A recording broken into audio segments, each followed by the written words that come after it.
Welcome to Women of Culture. I'm Meera T. Sundararajan. Join me and my distinguished guests to discover untold stories from the world of culture.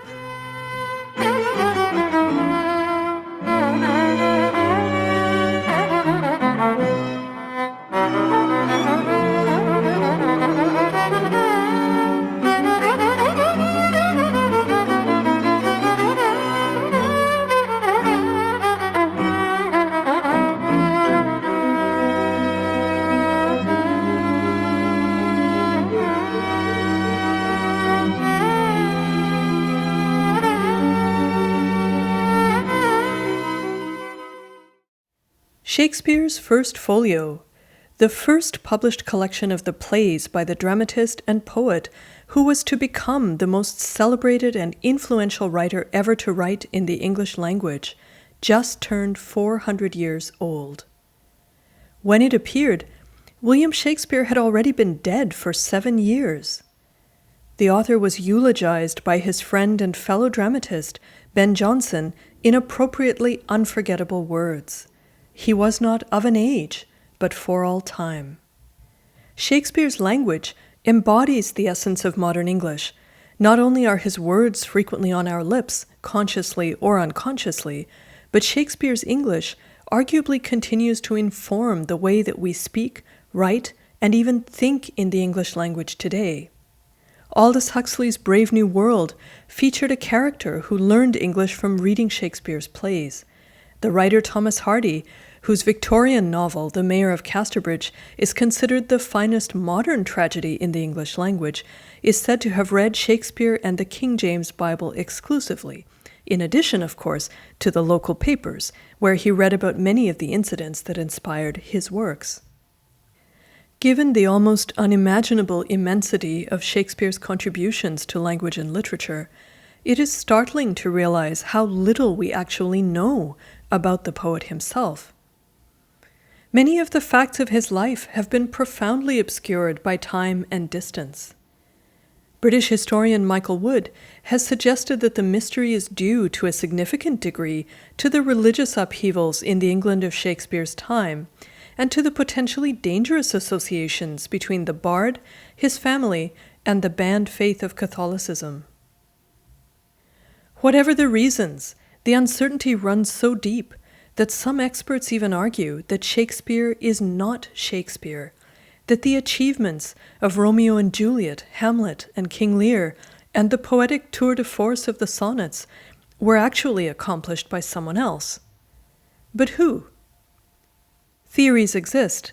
Sir Francis Bacon, Edward de Vere, the Earl of Oxford, and others have been put forth as the real Shakespeare, but it is doubtful that the case for the authorship of any of these other figures will turn out to be significantly more reliable than that surrounding Shakespeare himself.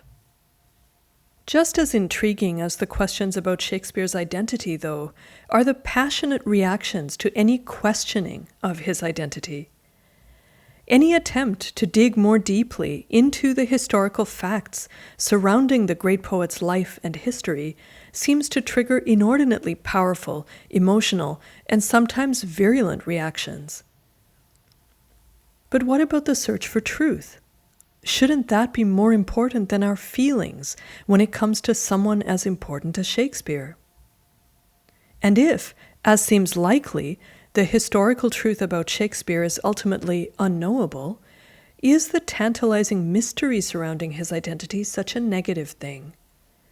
On the contrary, it would seem that what we don't know about Shakespeare only adds to the mystery and marvel of the power of the word, which his works exemplify more highly than any others written in our powerful and eternally poetic English language. My guest today, journalist and writer Elizabeth Winkler, knows more about all this than almost anyone. She has written a book exploring not only the different theories about Shakespeare's identity, but also the curious question of why investigating the attribution of Shakespeare's works is such an emotional and contentious issue. It's called Shakespeare Was a Woman and Other Heresies: How Doubting the Bard Became the Biggest Taboo in Literature. And here is Elizabeth.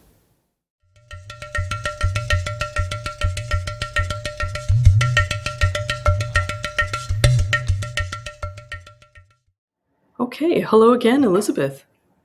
Hi. Hi, wonderful to be able to speak to you today. And Elizabeth Winkler, welcome to the podcast. Why don't we get started and let me ask you to introduce yourself and say a little bit about your work. Sure. I'm a writer, book critic, journalist. My work has appeared in the Wall Street Journal, the New Yorker, the Atlantic, similar publications, and I've just written a book. It's called Shakespeare Was a Woman and Other Heresies, subtitled How Doubting the Bard Became the Biggest Taboo in Literature. It's out now from Simon and Schuster. Fantastic. And what a wonderful title. So, can you tell us a little bit more about the topic of the book and about the Shakespeare problem? Yes, I call it in the book the most horrible, vexed, unspeakable subject in the history of English literature. The Shakespeare problem, or the authorship question, as it's often termed, is the theory that William Shakespeare might not have written the works published under his name. And it's a very contentious subject. Writers and thinkers like Henry James, Mark Twain, Vladimir Nabokov, Walt Whitman have all suspected that the name was most likely a pseudonym for some writer who chose to remain unknown. And a lot of people have suspected this: Supreme Court justices, professors of philosophy and history, theater, psychologists who are interested in the development of genius. It's a problem that's intrigued a lot of people over the years, but it's a deeply taboo subject because within English literature departments, among Shakespeare professors, the subject is essentially forbidden. You're not supposed to question Shakespeare's authorship, and if you do, you'll get usually a very sarcastic response or a kind of eye roll or, a very dismissive, gesture of some sort. But it's a pretty compelling subject, and it ends up being about a larger problem. It's about the problem of history, of how we interpret and construct the past. And so the book I've written is about this massive literary feud that has raged over the centuries about the author of the greatest works of literature in the English language. Well, this is absolutely amazing. I mean, that is a very impressive list of people that you have who raise questions about Shakespeare's identity, not only in terms of the stature of the persons that you're mentioning, but also just the interdisciplinary sort of breadth of the questions being raised. You know, everyone from the legal courts to psychologists asking questions about Shakespeare's identity. And how fascinating that you speak about a taboo, because I naively thought that when it comes to scholarship, there's no such thing as a taboo. You know, Well, we're in the business of making inquiries. yeah, that's what I found so funny about this subject, that Hmm. a taboo has persisted in the modern university system in the 21st century, and it's completely antithetical to intellectual inquiry and academic freedom, isn't it? So this is really what I Yeah. mean, from a sort of an anthropological perspective, this is what I found fascinating about the whole subject, Hmm. and I wanted to understand how this taboo developed, why it became so, um verboten to ask Yeah. questions about the authorship. Yeah, absolutely. I mean, I can see how that could easily become the seed of a fascinating book, just like the one that you obviously have written. So, why don't we delve right into this and just get to the nitty gritty and ask what kind of evidence is actually behind these questions that are being raised about Shakespeare's identity, and why are these concerns so widespread and so persistent? Sure. There are a number of different problems that people find when they start looking at the authorship. What's actually amazing is how many different kinds of problems there are. If it was only one or two, you might be able to dismiss them and say, "Oh, nothing there." But there's just so many. So one kind of problem is the knowledge in the plays. They're absolutely brimming with Renaissance knowledge of Renaissance humanism. So philosophy, law, French, Italian, classics, history, European politics, geography, and an author who's clearly reading texts in French and Italian and Greek, and who seems to have traveled in Europe. And it's they're just sort of dazzling in their erudition. That seems like an obvious statement right? Of course, Shakespeare's knowledge is incredible. But then you look at what we know of the man born in Stratford upon Avon, and he had no recorded education. It is possible that he attended the local grammar school. We don't know that he did because we don't have the records. So scholars assume that he did because they've got to give him some kind of education. But that education in the grammar schools was pretty limited. They were provincial one-room schoolhouses that taught Latin grammar and arithmetic. They did not by any means teach all the knowledge that you find in the plays. So scholars, there's this huge discrepancy basically between what they know of the man and then the sort of the profile that you can deduce from the plays of who this person must have been. So that's an example of just one of them. Another is, the actual documents of his life. In his will, for instance, he Mhm. bequeaths his assets. He was quite wealthy when he died, a businessman and a landowner. But in his will in 1616, he makes no mention of books, plays, manuscripts, poems, a writing life of any kind, really. And this is weird, other writers, um, some left books in their will, those were valuable items. Some left instructions for how they wanted their works preserved. And when Shakespeare died in 1616, only half of the plays had been published. So, to think that he had zero concern for the preservation of his life's work, it's a strange thing. It doesn't make any sense. And there's sort of no evidence in the documentary records of his life of a life dedicated to writing. So if you look at other writers of the period, you can find letters in which they refer to their writing, or diaries, or journals, or in some cases manuscripts, or when they die, eulogies, recognizing them for their work as writers. So a letter when the poet Edmund Spenser died, saying, "Our poet Edmund Spenser died last Saturday and was buried at Westminster." Or when Christopher Marlowe died in 1893, tributes. This was an age of eulogies. It was a record-keeping society.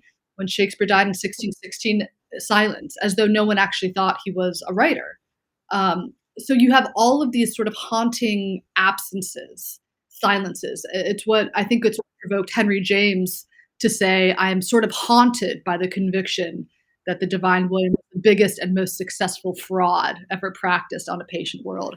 It's kind of weird, because actually we have a lot of records from his life. We have records of um, his business transactions. He was a real estate investor. He engaged in lots of little petty legal squabbles. You have his baptismal record, his burial record.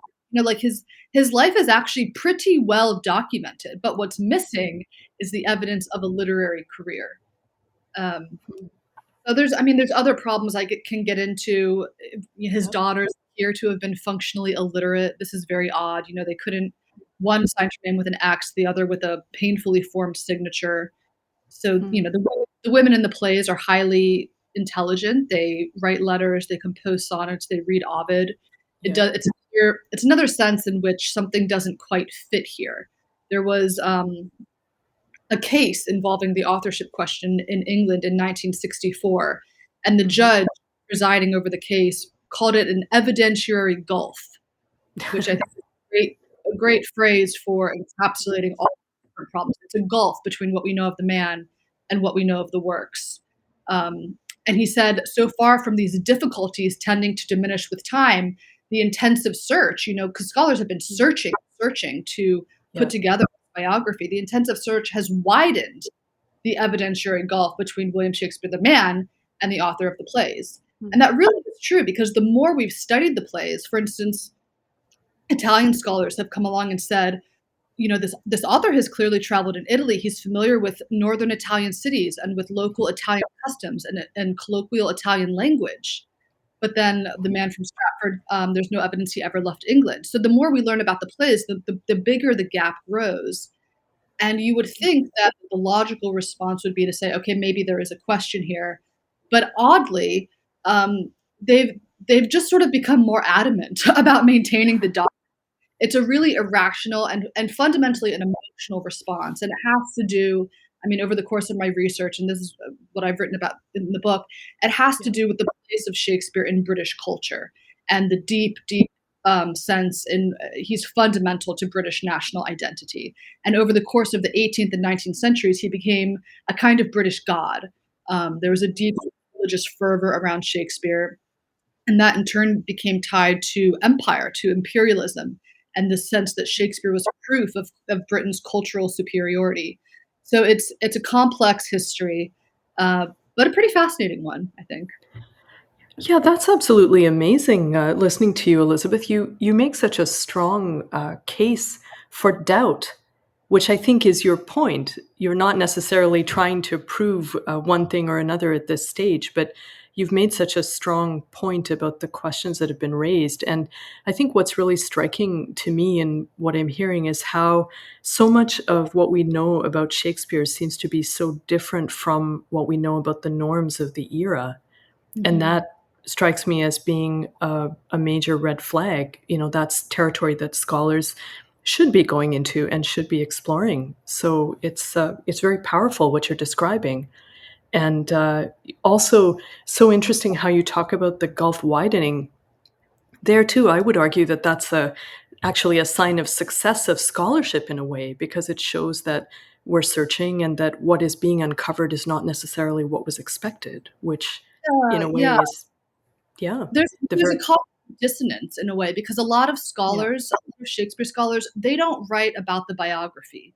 They Mm. most of them focus on the plays, on analyzing the Yeah. plays because they're literary critics, and so they're studying the plays and they're coming up with all this stuff, Love's Labour's Lost, is set at the French court and has all this knowledge of, like, 16th century French court politics, and how the hell did William of Stratford know about that? But, so you find these works of scholarship being written, and they sort of put on blinders, and they just don't look at the biography. There's a segment of scholars who write Shakespeare biographies. A very famous one, for example, is the Harvard scholar Stephen Greenblatt's biography, "Will in the World: How Shakespeare Became Shakespeare." And Mm. those are pop histories written for general readers. But the Yeah. majority of Shakespeare scholars are not writing those kinds of books. They're not interested in the biography, they're interested in the work. And so there's this kind of divide that happens where there's all this interesting scholarship being done about the work, and then there's these books being put out sort of for mass consumption about the biography, but they're all highly speculative. And if you open one of those biographies, you'll see that they're full of words like he must have, could have, might have, probably, should have. They're the imaginative because what they have to Yeah. try to bridge that gulf. And in order to Yeah. bridge the gulf from the man to the works, they have to make things up. So Yeah. Greenblatt's biography was a bestseller and a finalist for the Pulitzer Prize, but it was also Mm. panned by another critic as biographical fiction. Mm. And that's what those biographies are. They are fictional, but people love it because they love the Shakespeare story. This boy who comes from nothing and becomes the greatest writer in the English language. So it's a kind of rags to riches tale. Mm. It's a sort of a hero's journey. It follows, if you Yeah. know Joseph Campbell, The Journey of the Hero, kind of Yes. the archetypal path of the hero's journey, sort of like the legends of prophets or saints. It has that Yeah. quality to it. It's very religious in quality, because he is really essentially he's a national, sort of a religious icon. But anyway, where am I going with all of that? Um, Well, I think you're going somewhere very interesting, actually, towards my next question, which you've already started answering, but maybe I could articulate that as well, because I was going to ask you why you think there's been such a strong reaction to the attempts to investigate Shakespeare's identity. And you've already said a couple of really interesting things, and I'd like to follow those paths. Now you're talking about a sort of a template for the hero's life. And I mean, this is something that we see happening very often in relation to the lives of famous people. This is actually something I have firsthand experience with because I come from the family of a famous poet myself. In fact, someone who's been called the Shakespeare of the Tamils. C. Subramania Bharati, the greatest Tamil writer of the modern era, was my great grandfather. oh, And wow. well, it's one of the reasons why I was attracted to speaking to you, because one of the really serious problems that has surrounded Bharati scholarship. So he died in 1921, and you would think, oh, great, it's the modern era, there's no problem. But actually, there was a huge problem because he was a writer whose work was suppressed by the British colonial government. You mentioned colonialism. I'm about to go back there in a moment. But in Subramanian Bharathi's case, his writing, much of it was outlawed during his life because he was talking about freedom and independence for the Indians at a time when that was not very politically correct. So as a result, he fled from the government. He spent a large portion of his short life in exile.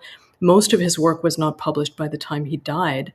And after he died, a long period elapsed before India actually did become an independent country. And during that time, the task of keeping his writing intact and keeping his memory alive fell to his wife and his daughters. Fortunately, they were people of high principles who were very interested in keeping these cultural artifacts alive. That was for my great grandmother, she considered that to be the main mission of her life. Was to preserve his literature and to publish it and to make sure that his biography was available to the public. In Mhm. spite of that, a huge mythology arose about Subramanian Bharati, and people began inventing stories about him, stories about his life. People claimed that he had known them and been close to them when he hadn't.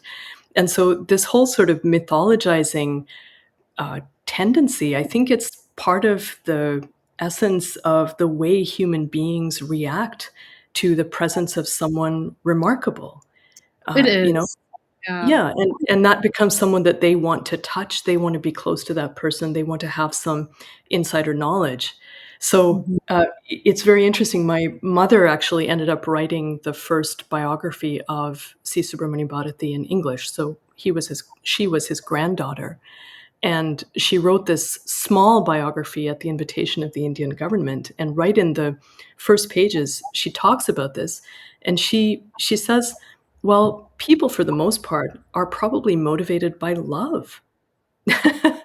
Yeah. She says people love their national poet. They want to be part of the story. They want to be close. But in the process, they end up actually doing a lot of harm to historical truth. Yes. And so Yes. what you're describing in the process of Shakespeare history over a period of several hundred years, it's something that I've seen unfolding in microcosm in a different context. Yeah. So I think this is a universal situation.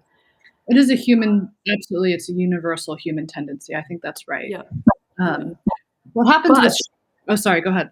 oh no, I was just going to pursue for a minute longer, but I don't want to cut off something you're about to say. So feel free to redirect the conversation. But bringing up Subramanian Bharati, then I was fascinated by how you explained the construction of Shakespeare's identity, because I think that's what we're talking about. Mhm. You said at the beginning that this is a matter of history. I think it's also a matter of identity and how we see these people, the leaders of society, the leaders of culture, how we conceptualize them.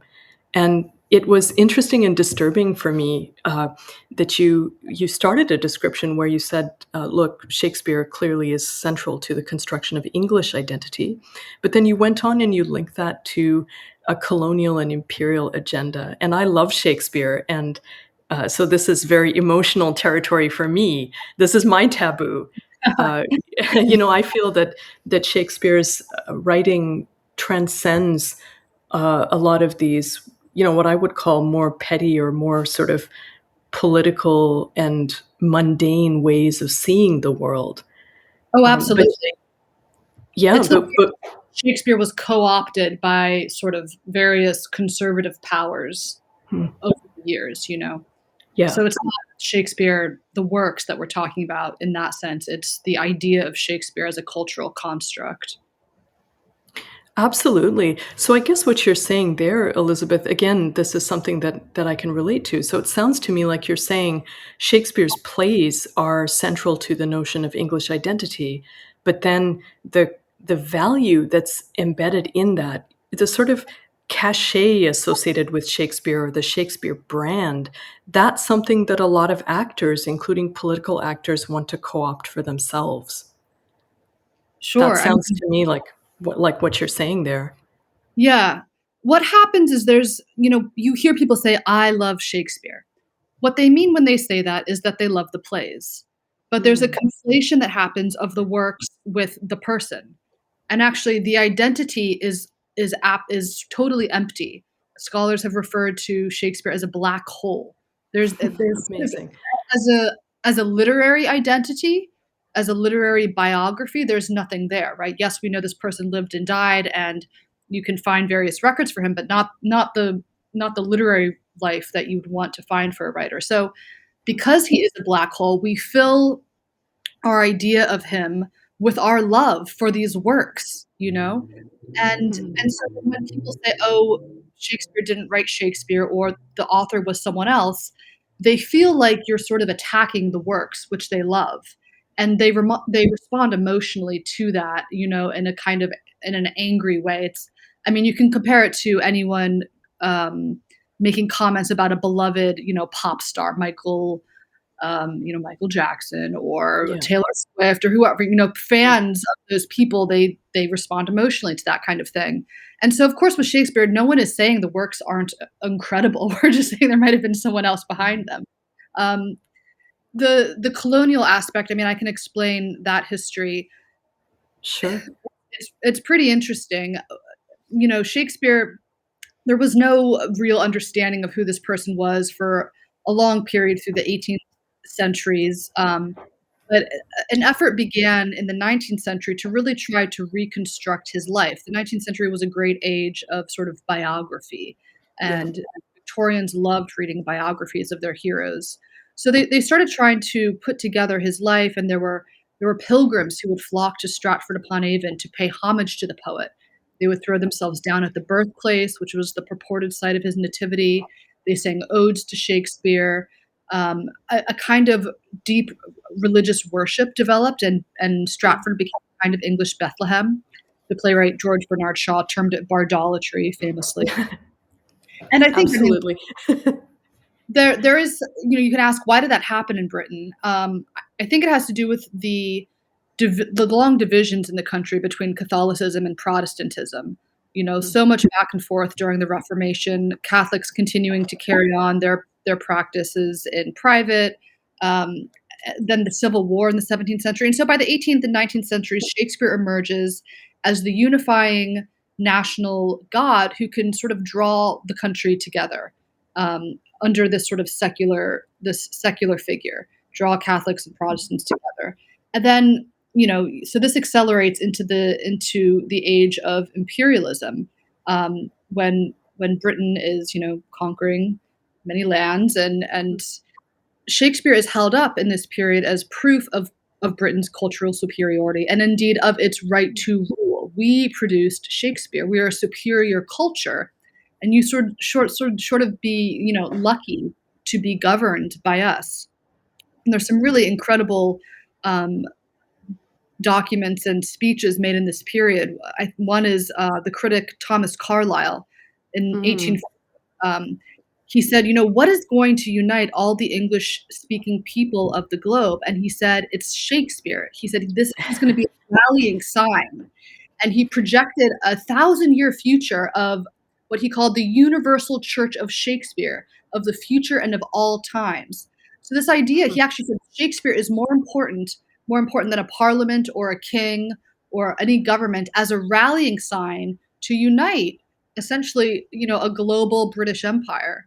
Um, and I mean, it's really amazing how that happened. Mm. And of course, Shakespeare becomes super important in the American colonies, in India, where it's Yeah. taught in universities there. Yeah. You get to the mid 19th century, and the British government institutes civil service examinations that that it wants its young men to take if they want to earn prestigious postings in India, for example. And one of the Mm. things they have to prove is their knowledge of English literature. And Mm. Shakespeare, of course, is the center of that study. They have to show, that they're knowledgeable about their literary history, and sort of instilled with a sense of pride in their cultural treasures, so they can, sally forth overseas confident in their superiority over the natives.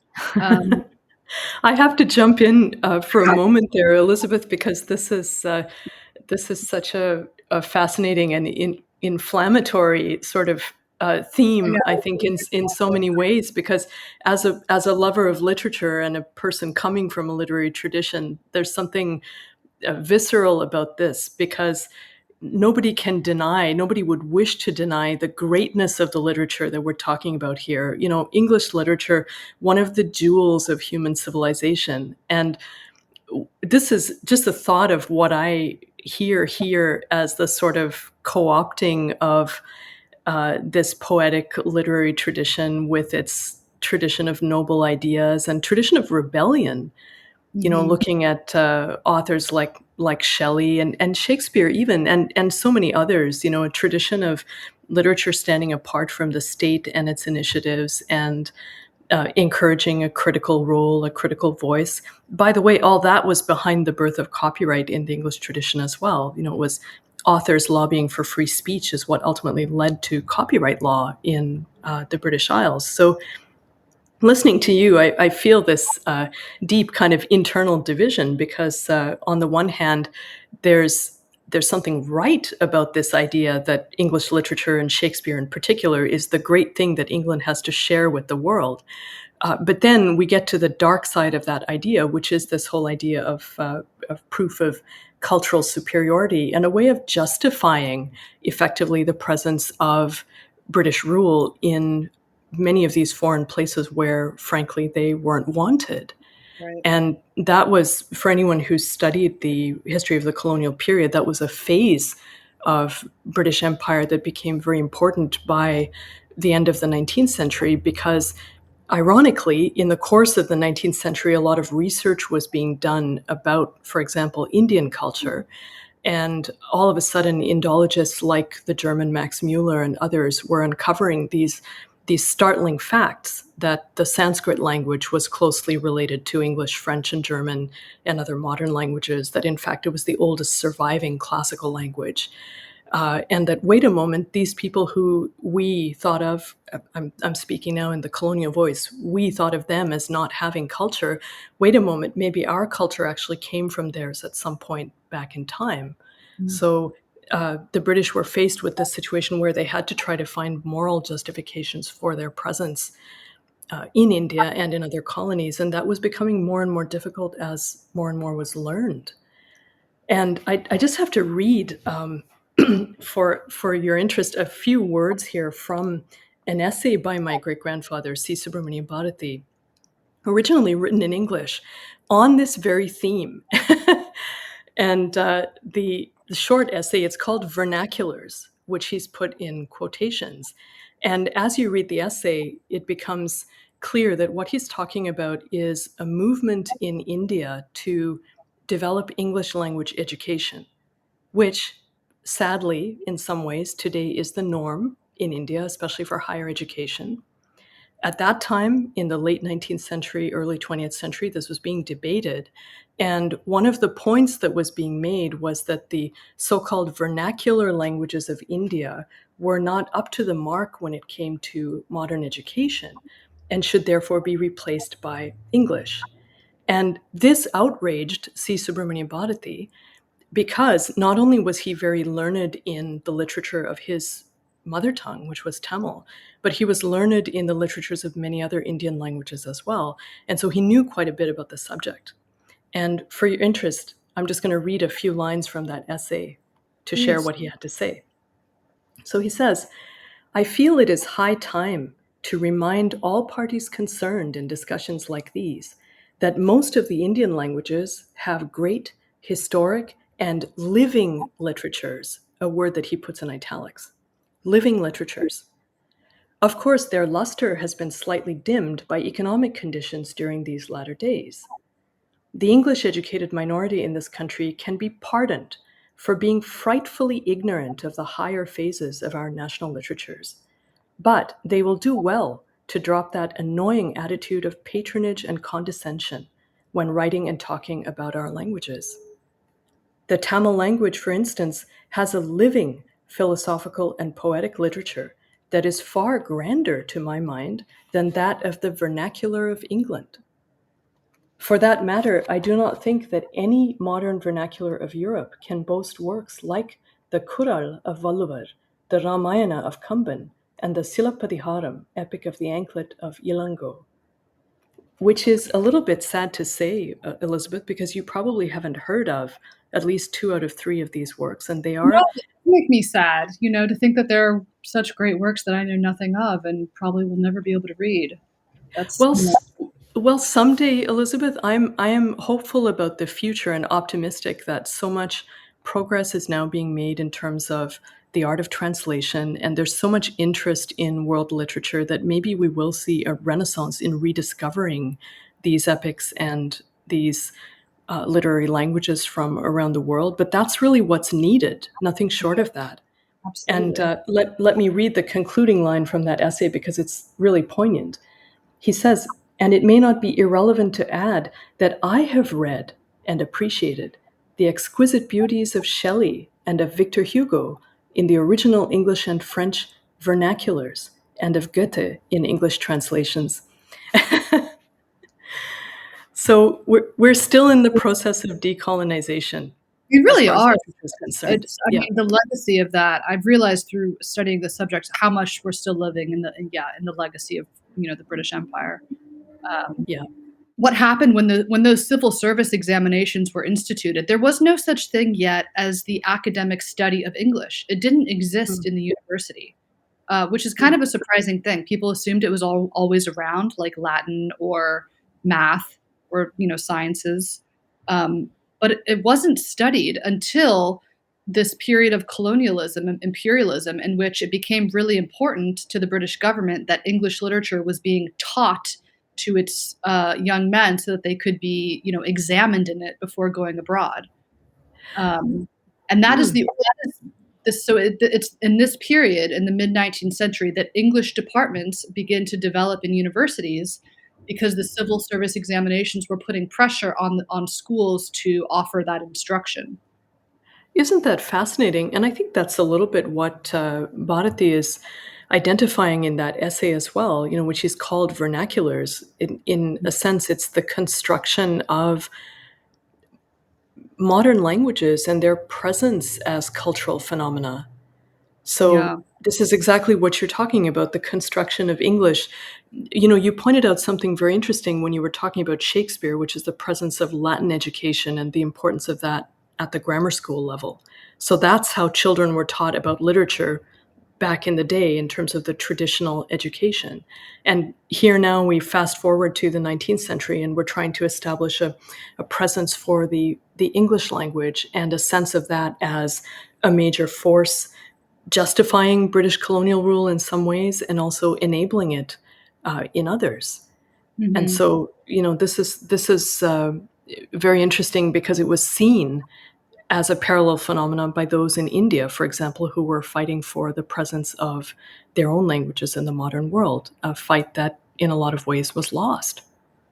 Yeah, I mean, the creation of these national literature sort of departments, these institutions, it is a nationalist project. In the case of Britain, it's an imperialist project to Hmm. create schools. And then later on, it becomes, it evolves. When World War One hits at the beginning of the 20th century, it becomes really important again to teach English literature. There's a sort of resurgence of interest because English literature is seen as part of the national arsenal against Germany, that we like pride in English literature is proof again of Britain's, cultural significance. And then, when socialism becomes, a deep concern in the 1920s, a government report is written about rebuilding the entire arch. They call it the Arch of English Education on the keystone of English Hmm. literature.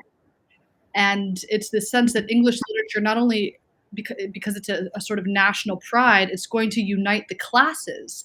And you want to make sure the lower classes are educated in English literature so that they have a pride in their nation and a sense of their place, as Englishmen, rather than um, sort of feeling themselves more as members of a particular, class group that's going to rebel against their superiors. And there was also this sense that if we get people at home reading English literature, Dickens and Shakespeare, they won't be erecting barricades in the streets. It's a good pacifying. It's very pacifying. Stay at home and read your books. Instead of organizing. So there's all these Hmm. different political influences that come into play. I mean, it was also something to teach women because women were agitating in the late 19th, early 20th centuries for education. And they thought, well, we're not going to let them into the sciences or classics, because those were considered masculine subjects. But you know what? We'll let them study English literature. That's something that's fine for women.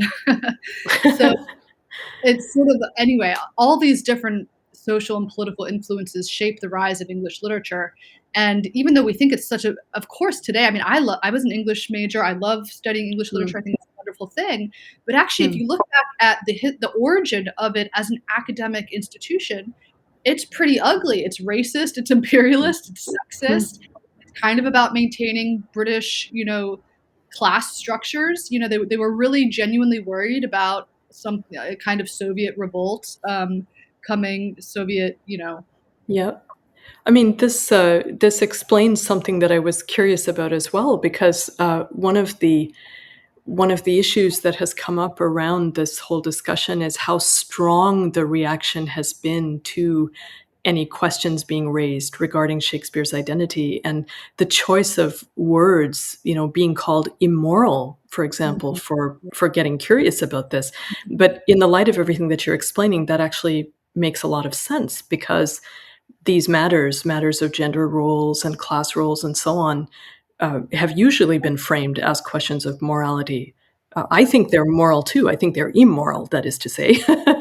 But morality is the crux of the issue, and that's the framework that we're often working with. So, given the depth of the issues that you're explaining around Shakespeare's identity and the roles that English literature has ended up playing, willfully or otherwise, it's understandable.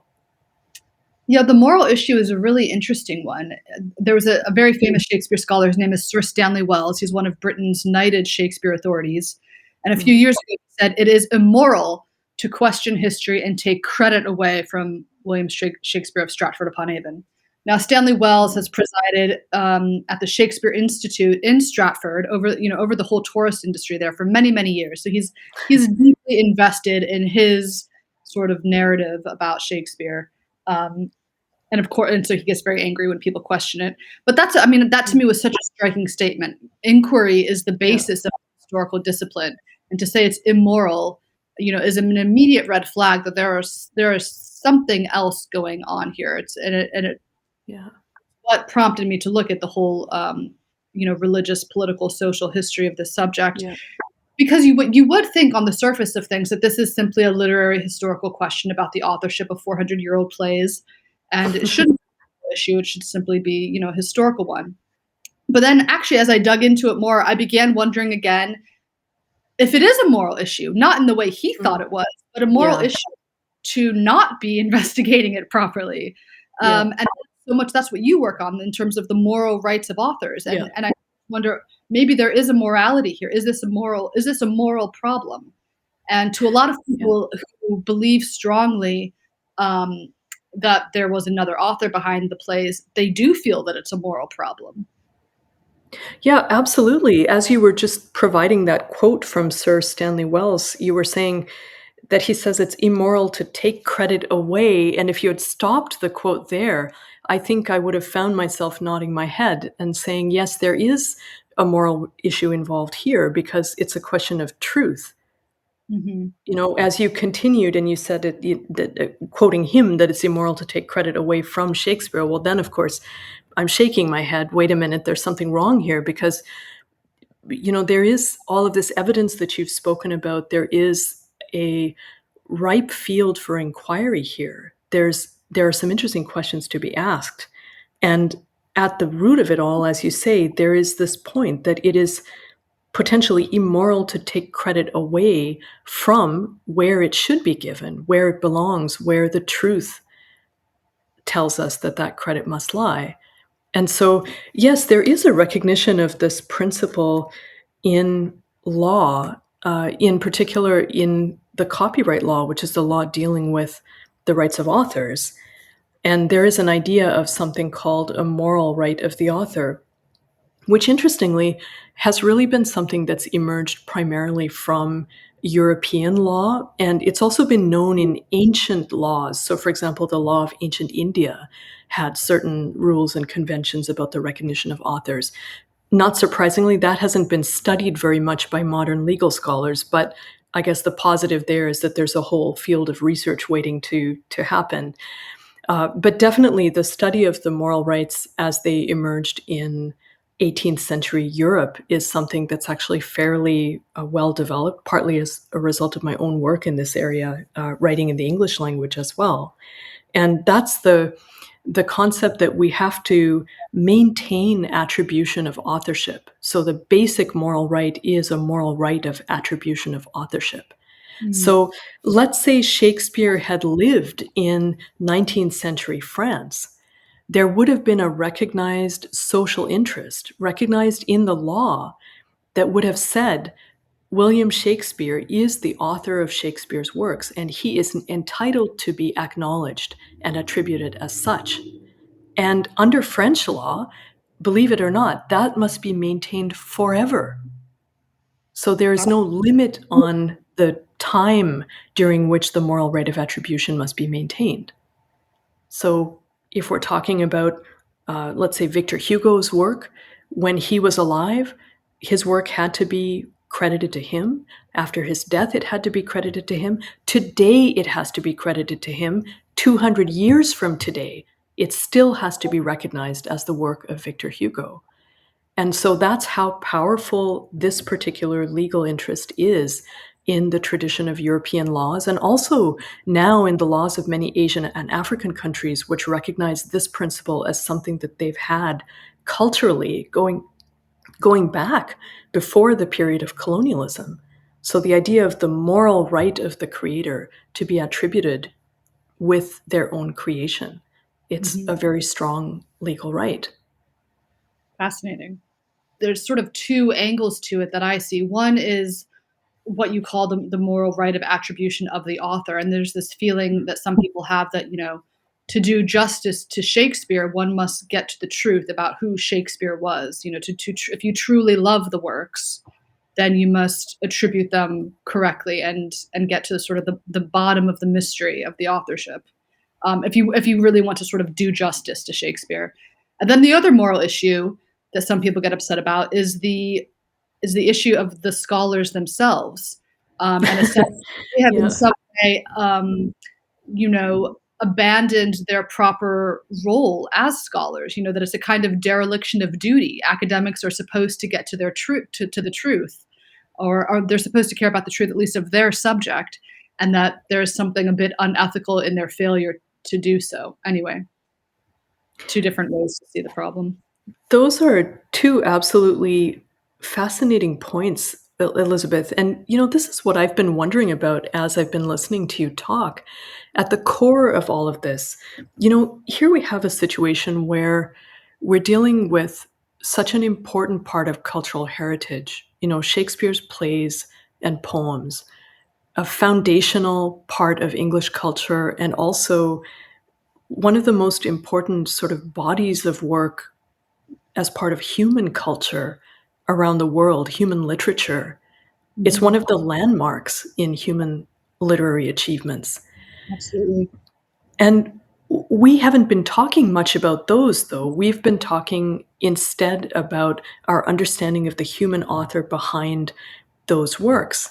And I think part of the reason, the main reason maybe why we've been talking about that is because of the many things that you've been telling us about, the many things you've pointed out about the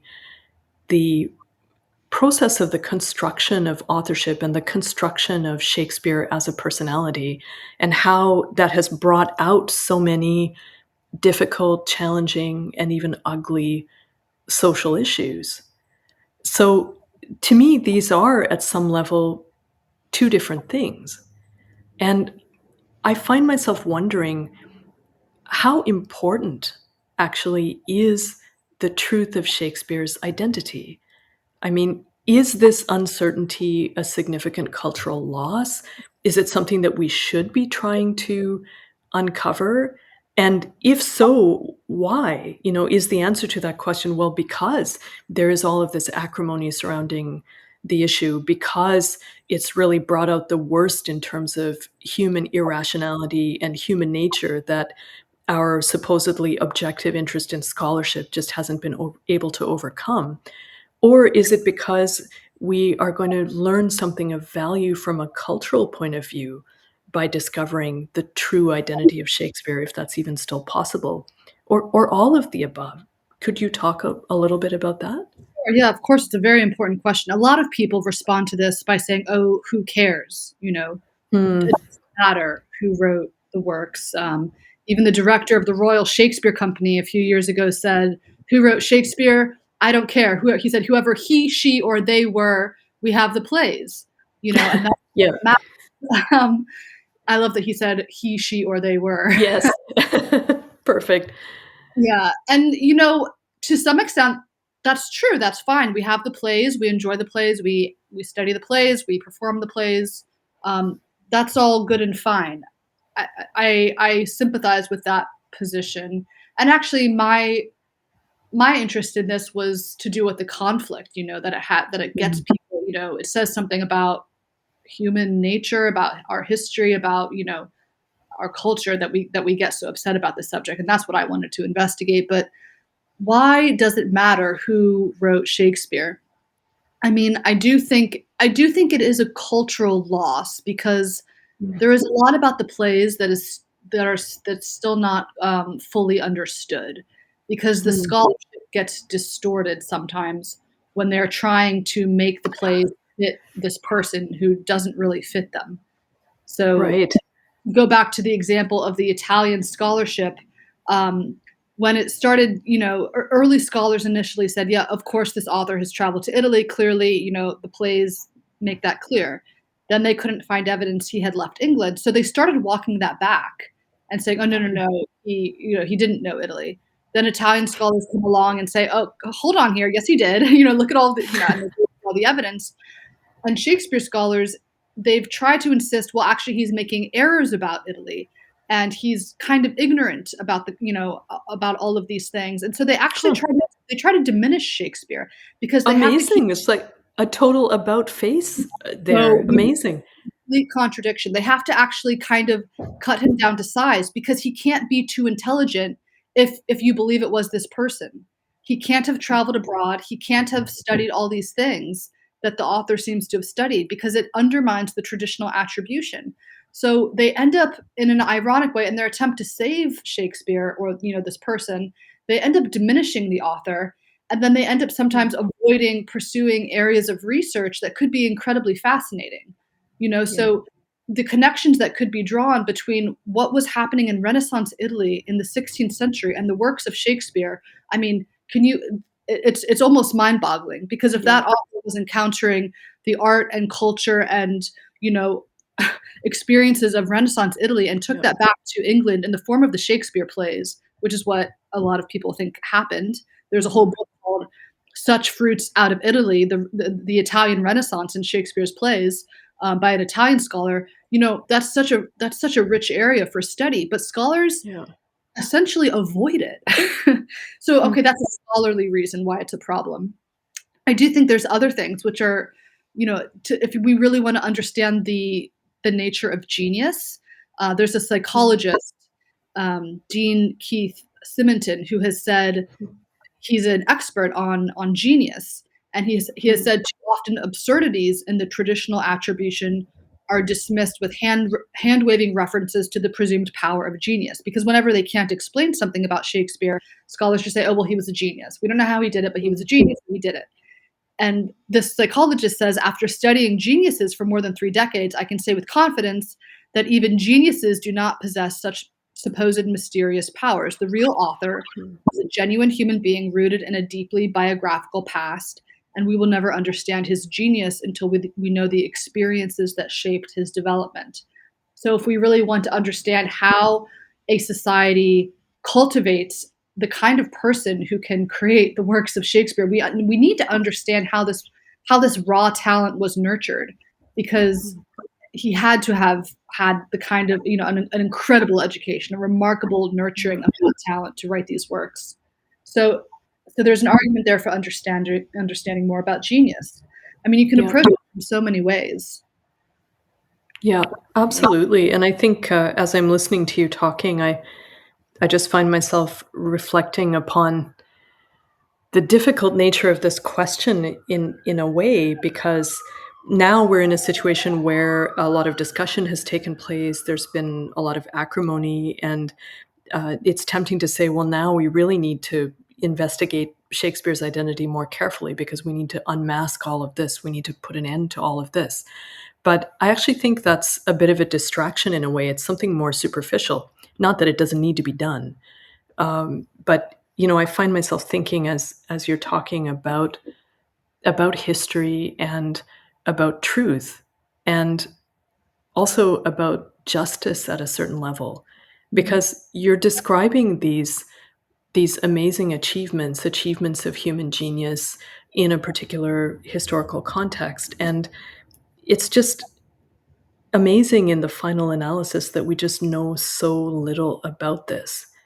And in the process, we seem to be projecting a lot of our own preconceptions and biases onto a situation that is actually a lot more complex, creative, and interesting, and that is likely to upend a lot of our belief systems and preconceptions and enrich us immeasurably in the process of doing so.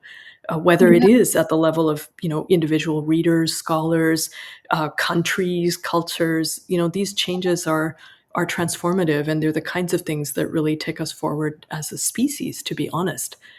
absolutely. I think, yeah, you're couching your discussion in a way in very modest and respectful and scholarly terms, which I find so impressive because the subject matter you're dealing with is potentially so controversial and explosive.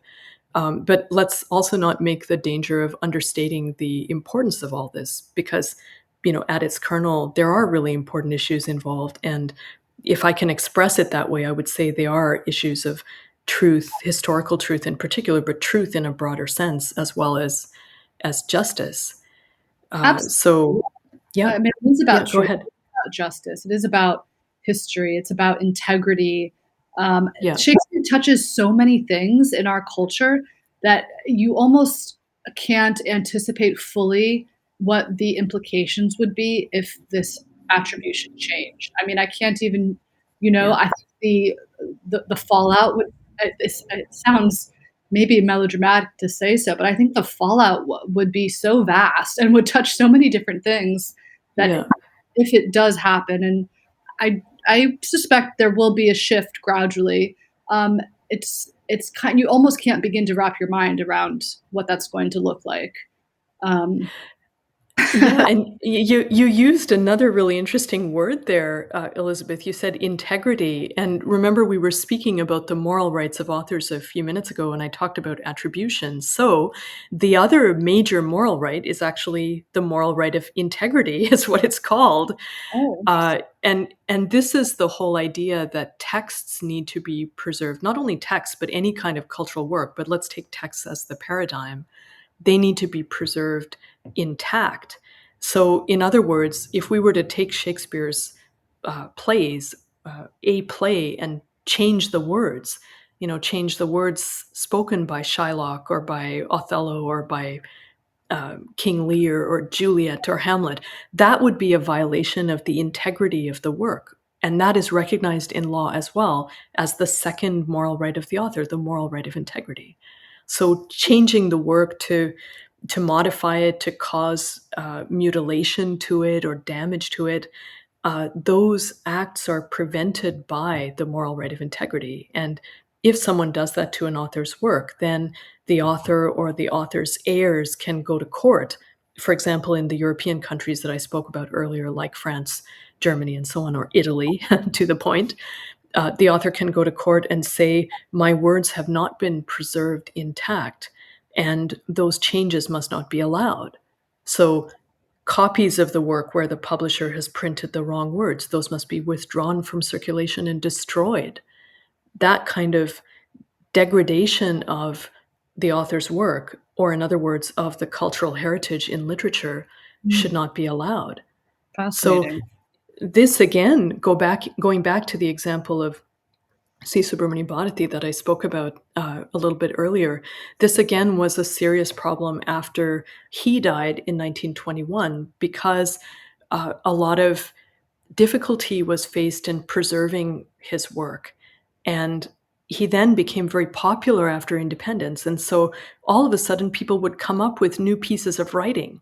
And they would say, oh, well, this was written by Bharati and that was written by Bharati. And actually, were they? Probably not. So the whole issue of establishing the integrity of Subramani Bharati's words became very culturally important in India and in South India in particular. So, to get to the end of that story, my mother, who was actually the preeminent scholar of Bharati, also being his granddaughter, she established a standard edition of Bharati's works where she took the legal principles as her guiding focus.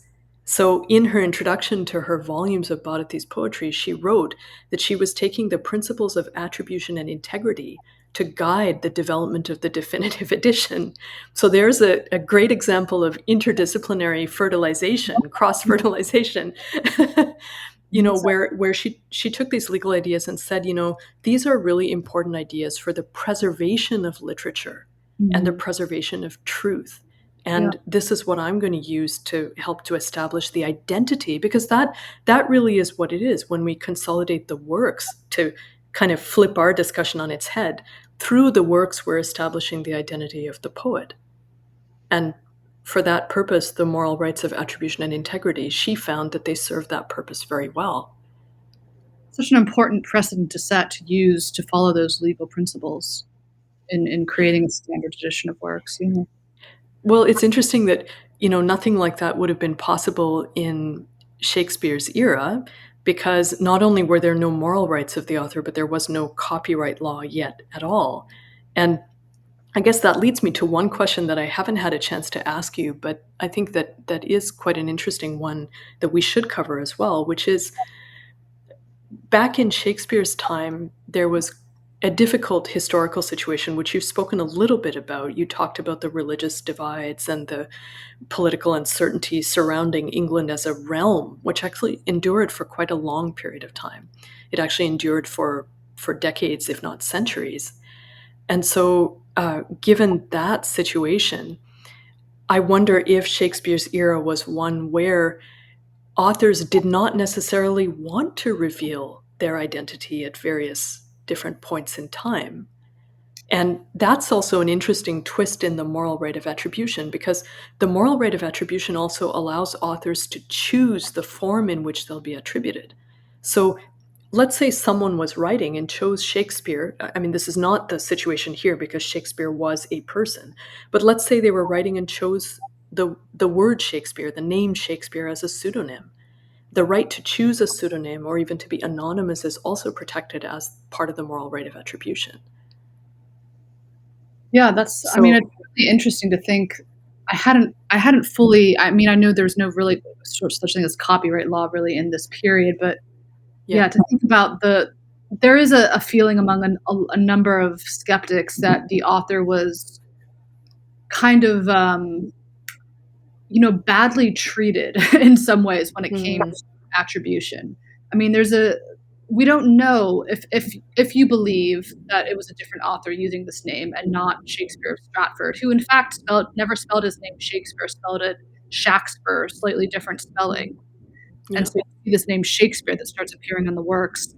If it's a pseudonym, a pen name, was it a name that the author chose to use because they wanted to conceal their identity, or there are some people who feel that the author was, for various reasons, kind of obliged by powers, of the Elizabethan court to conceal his identity? So we can't know psychologically what happened there. It was a great age of anonymity and pseudonymity, the Yeah. Renaissance.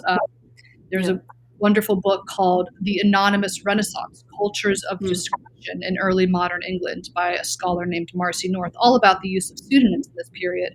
And there were mm, a lot of reasons for concealing your identity. One was that there was no freedom of speech. So if you wanted to be yeah. critical of the government or of the Church of England, and you wanted to avoid punishment, which could be very severe, um, then you might choose a pseudonym.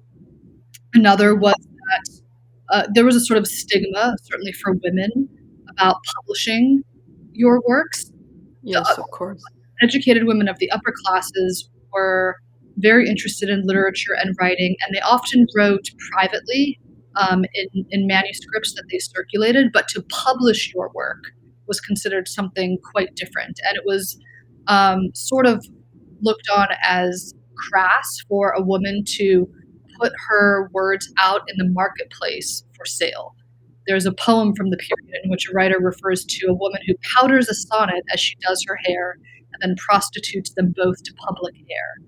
So this feeling that it's almost a kind of prostitution for a woman to sell a sonnet, like keep it to yourself, don't put that out in the public sphere for other people to read. Um, so of course, women, as people know, women have often used pseudonyms for reasons ranging from social propriety to commercial marketability. Mm. A third reason is that it was considered very improper for nobility to publish their works. Mm. It was of course, nobility wrote verses privately, sometimes, did translations, this sort of thing. But to be seen engaging in trade, to be trying to earn money by publishing your works was sort of considered beneath their station. Yeah. So there's a quote from the period in which one lord says, for a lord to write verses to please himself is fine, but to make them public is foolish. Mm. So someone of the upper class, especially theater, the theater was a disreputable place. Yeah. Plays were considered trifles; they were not considered serious intellectual material really at this time. So Yeah. for someone of the upper classes to be dabbling in the theater world, and to be writing plays, that would be another reason to use a pseudonym.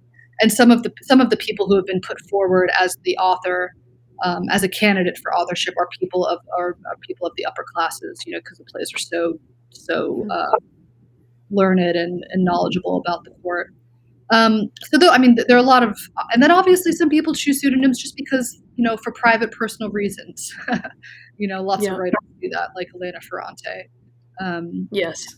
just an aversion to being a public figure and a protection of your creative work. That you can somehow write more truthfully, I suppose, if you're able to do so without people knowing, your personal identity.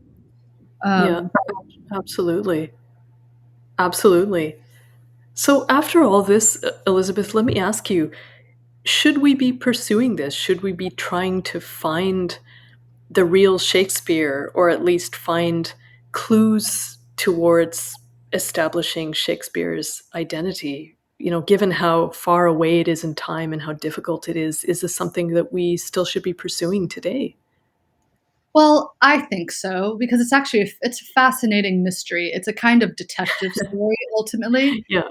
I've written Yes. in the book, I write about this whole history that we've been talking about, but then I also write about the theories for some of the leading candidates. And there are people today who are researching them and they're very sort of happily ignoring the academy and just pursuing their research on their own into this Yeah. subject, doing really, really interesting, provocative, fascinating work.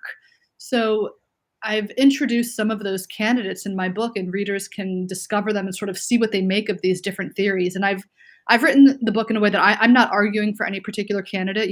Shakespeare was a woman and other heresies, and I wanted to let the Yes. reader sort of explore the theories and grapple with all the problems without telling them what to think. And I mean, partially, I think just the existence of a taboo is sort of ridiculous. Whenever there's a taboo, Yes. especially in the academic world, there's something unhealthy about it. It's intellectually kind of corrupt. And so Absolutely. you can't measure all the ways in which it distorts um, the academic world and Shakespeare scholarship, but it is distorting it, and it is unhealthy to have that there. So just on principle, I think the existence of that taboo needs to end, and that taboo needs to be lifted. And Yeah. I think I mean, it's a fascinating history. I think there is a lot to be gained we stand to learn so much more about the Renaissance, about the relationship between literature and genius, and so much more about the history of this period from understanding the author of these works and how they came to be created.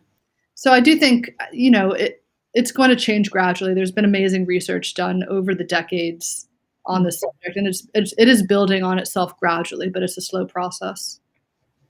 Mm. Absolutely. And let me ask you one final question then, because we've talked quite a bit about the moral rights of authors and the sort of position that's taken by that particular legal doctrine. So I'm curious. You've appeared to be quite responsive to that as we're talking, and what do you think the role of moral rights should be in all this? So obviously, it's too late to talk about being able to maintain any kind of continuity when it comes to Shakespeare. You know that situation is already has receded far into the past. But what about today? Do you think that it's important to maintain attribution today? And are the moral rights something that we should be emphasizing then going forward? Yeah, absolutely. I mean, as an author myself now, I feel very strongly about the rights of authors and the sense in which um, creative industries generally are so abused in various ways by Mm. I don't know, just commercial you know commercial desires. But it's yeah, it's fascinating to me that there isn't. You said there's no sort of moral attribution, moral right to attribution in the U.S., which I find incredible, and I want to learn more about that. But Mm. yeah, no, absolutely, moral rights of Yeah. authors. Definitely. Well, Elizabeth, depending on how interested you are, I can offer you a 600-page long tome on the moral rights of authors, my own book on this subject. But joking aside, that's a very important issue that you raised. That at this point in time, just about every country in the world has a general moral right of attribution in its copyright law, and I think that that is due to the fact that there's an intuition about the cultural importance of maintaining attribution. And obviously, the world we live in today is just a moment in time. There is presumably going to be another moment in time 100 years from now, 200, 300, 400 years into the future. And what are human beings going to know about their past? How are they going to retain their culture? So it's as part of that discussion that the moral rights have been put in place in the various copyright laws as just one of the instruments available to maintain cultural continuity and to preserve historical truth, in this case about works of authorship and who their authors are. And as your discussion has highlighted so well, that might seem like a specialized issue at a certain level, but it's an incredibly powerful one that pervades society in so many ways. So when you're establishing facts about authorship, it's almost like you're throwing a pebble into a pool of water and the ripples are rolling out and affecting even the furthest shores.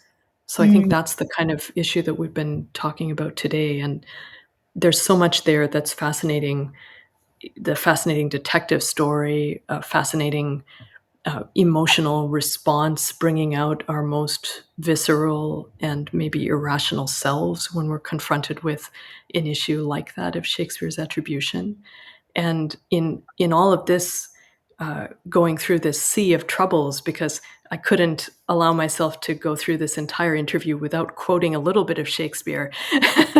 So finding our way through this sea of troubles, and essentially being able to establish some benchmarks, some truths that we can hold on to, potentially the moral right of attribution and the author's attribution being some of those key life-saving pillars that we can hold on to as the floods of time wash over us. yes, well, I love that as an important way for preserving, as you say, historical truth.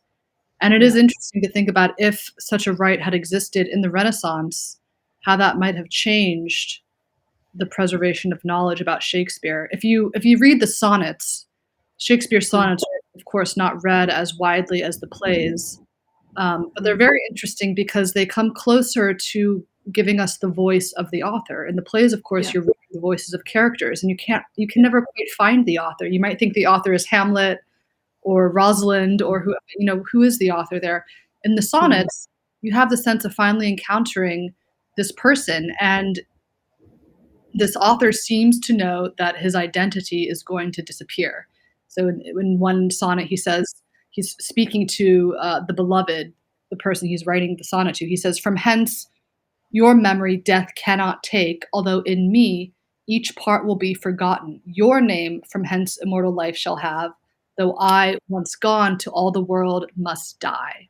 So this author seems to be anticipating the erasure of his identity and attribution, um, which is it's fascinating the way he seems to be kind of. I think there's a lot of pain in the sonnets.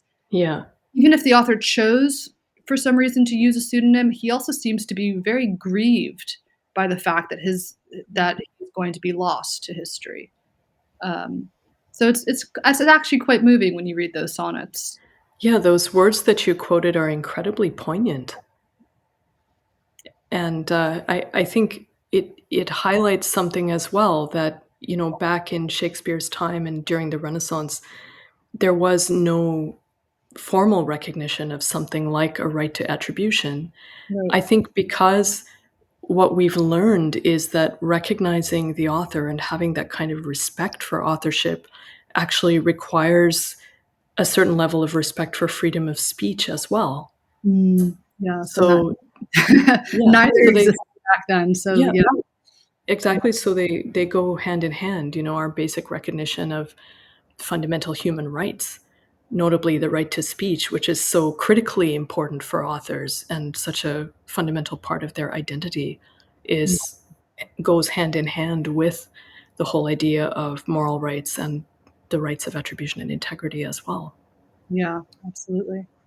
So thank you so much, Elizabeth. I just can't tell you how interesting this discussion has been for me, and I could easily go on much longer, but I think I need to be reasonable towards you and draw things to a close.